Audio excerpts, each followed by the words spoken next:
শিলপাটায় নিয়েছি আর চিচিঙ্গা কেটেছি। তোমরা কেমন আছো বর্ষার দিনে? ভালো আছো তো সবাই? তোমাদের বাড়িতে কি জল টল ঢুকেছে নাকি? আমাদের বাড়িতে জল ঢুকে গেছে, বর্ষা অনেক লেগে গেছে, বুঝছো বন্ধুরা? বন্ধুরা আর সম্পূর্ণ ভিডিওটা প্রথম থেকে লাস্ট পর্যন্ত দেখবে আর সাবস্ক্রাইব করবে, লাইক করবে, কমেন্ট করবে আর হচ্ছে নেক্সট পরবর্তী ভিডিও দেখবে। আর এই বর্ষার দিনে ঘুমাইতে কার ভালো লাগে সেটাও বলো। আমার কিন্তু পুরো ঘুমাইতে ভালো লাগে। বন্ধুরা এই যে পোস্ত বাটা হয়ে গেছে, দেখো একটু পেঁয়াজ কুচি কুচি করে নিয়েছি। এখন কড়াইয়ে তেল দেবো, দেখো শুকনো লঙ্কা আর কালো জিরা, তেলটা হয়ে গেছে। এখন সম্বার দেব, হয়ে গেছে। হলুদ হয়ে গেছে, তেল হয়ে গেছে, সব হয়ে গেছে। পেঁয়াজ দিচ্ছি,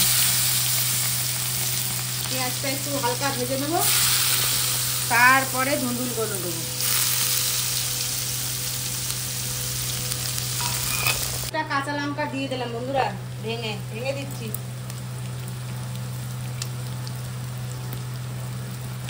বেটে দিলে ভালো হতো, বাটতে ভুলে গেছি তাই এদের ভেঙেই দিলাম আমি। হালকা পেঁয়াজটা ভেজে নেব, বেশি লাল করে ভাজবো না, হালকা ভাজবো।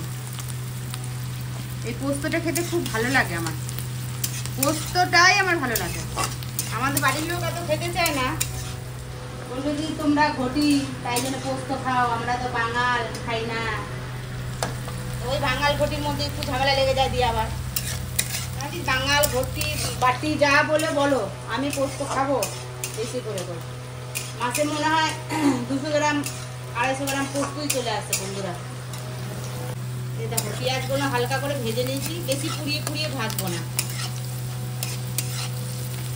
কত সুন্দর করে ভেজে নিলাম। এখন এই যে ধুন্দুল চিচিঙ্গাগুলো দিব, ধুন্দুল না বন্ধুরা, চিচিঙ্গা দিব। দেখো একটু শুকনা শুকনা হবে চিচিঙ্গাগুলো।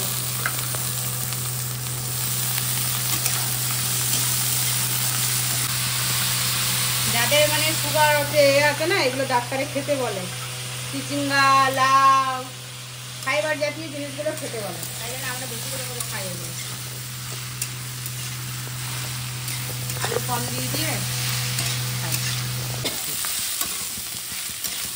দেখো বন্ধুরা ভাজা ভাজা করে নিয়েছি, দেখছো কত সুন্দর ভাজা ভাজা করে নিলাম। এখন একটু লবণ দিব, লবণ, এই যে লবণ দিব। লবণ দিয়ে একটু নাড়াচাড়া করব, তারপরে পোস্ত দিব।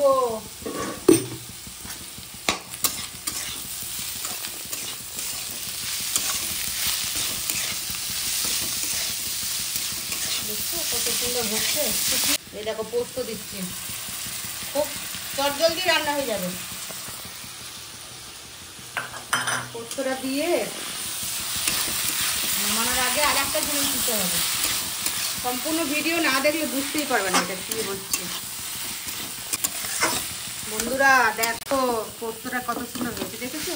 গরম গরম ভাতের সেই জমে যাবে বন্ধুরা। গরম গরম ভাত নেবে আর এই পোস্ত খাবে।